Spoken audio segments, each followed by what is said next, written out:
भारत को पहली एयरलाइंस, पहला लग्जरी होटल, यहाँ तक कि पहली आम आदमी की कार देने वाले टाटा समूह ने देश की कई सामाजिक कुरीतियों को भी खत्म करने का काम किया है। इनमें से एक थी बाल विवाह जैसी समस्या।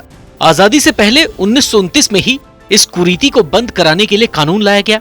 पर क्या आप जानते हैं कि इस आमूलचूल बदलाव को लाने में टाटा परिवार की एक बहू ने खूब काम किया।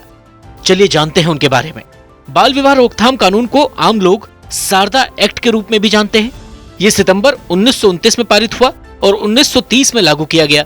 इसने देश में लड़कियों की शादी की कानूनी उम्र 14 साल और लड़कों की 18 साल की, जिसे अब बढ़ाकर लड़कियों के लिए 18 और लड़कों के लिए 21 साल किया जा चुका है।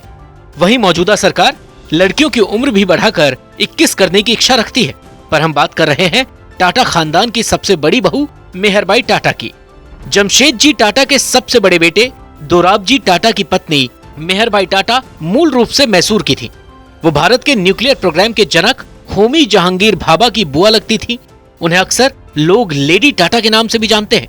लेडी टाटा की शादी दोराबजी टाटा से 1897 में हुई। वो अपने दौर में महिला अधिकारों की आवाज उठाने वाली सबसे प्रभावशाली महिलाओं में से एक थी और बाल विवाह रोकथाम का कानून भारत के शुरुआती महिला आंदोलन की सफलता का एक नायाब नमूना है।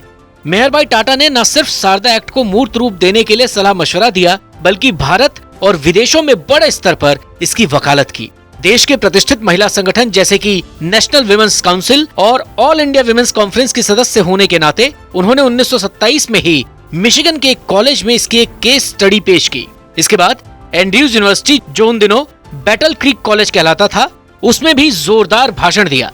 अंग्रेजी हुकूमत के दौर में उन्होंने एक तरह से जहां भारतीय नेताओं और आम जनमानस को इस कानून के लिए तैयार किया, वहीं दबाव बनाने के लिए एक वर्ल्ड ओपिनियन तैयार करने में भी अहम भूमिका निभाई।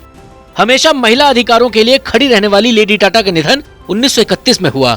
तब उनकी उम्र मात्र 52 साल थी। उन्हें ल्यूकीमिया यानी एक तरह का ब्लड कैंसर था। उनकी याद में उनके पति दोराबजी टाटा ने लेडी टाटा मेमोरियल ट्रस्ट बनाया। खैर, उन दोनों के बीच के प्रेम और उससे जुड़ी कहानी पर बात फिर कभी की जाएगी। फिलहाल इस खबर से जुड़ी ज्यादा जानकारी के लिए आप चैनल को सब्सक्राइब कीजिए। वीडियो अगर आपको पसंद आया है तो लाइक कीजिए और शेयर करना बिल्कुल भी मत भूलिए।